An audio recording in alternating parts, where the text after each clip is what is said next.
భారత సైన్యం చాలా యాక్టివ్ గా ప్రత్యర్థి డ్రోన్లు, రాకెట్లను కూల్చివేస్తోంది. జమ్మూ నగరం మొత్తం విద్యుత్ అంతరాయం కలిగింది. శత్రు సేనల నుంచి వస్తున్న డ్రోన్లను ఇంటిగ్రేటెడ్ డిఫెన్స్ సిస్టమ్ సాయంతో కూల్చేస్తున్నారు. కొన్ని రాకెట్లను కూడా కూల్చేస్తున్నట్లు తెలుస్తోంది. భారత్ పై పాక్ దాడులు కొనసాగుతున్నాయి.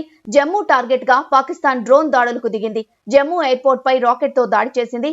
జమ్మూలో మొత్తం 7 చోట్ల భారీగా పేలుళ్ల శబ్దం వచ్చాయి. జమ్మూ, కాశ్మీర్, రాజస్థాన్, పంజాబ్, అమృత్సర్ లో బ్లాకౌట్ చేపట్టారు. అటు జమ్మూ కాశ్మీర్, అఖ్నూర్ లో సైరన్లు మోగాయి. పాకిస్తాన్ కు చెందిన 3 యుద్ధ విమానాలను భారత్ కూల్చివేసింది. పాకిస్తాన్ ఫైటర్ జెట్ F-16 తో పాటు 2 JF-17 యుద్ధ విమానాల్ని కూల్చేసింది. 10 పాక్ డ్రోన్లను S-400 తో పేల్చేసింది. పఠాన్ కోట్ ఎయిర్ బేస్ ను కూడా పాక్ టార్గెట్ చేసింది. మిసైల్స్, డ్రోన్లను మధ్యలోనే భారత్ నిర్వీర్యం చేసింది. యాంటీ మిసైల్ సిస్టమ్ కు దొరకకుండా పాకిస్తాన్ డ్రోన్లు ప్రయోగిస్తోంది.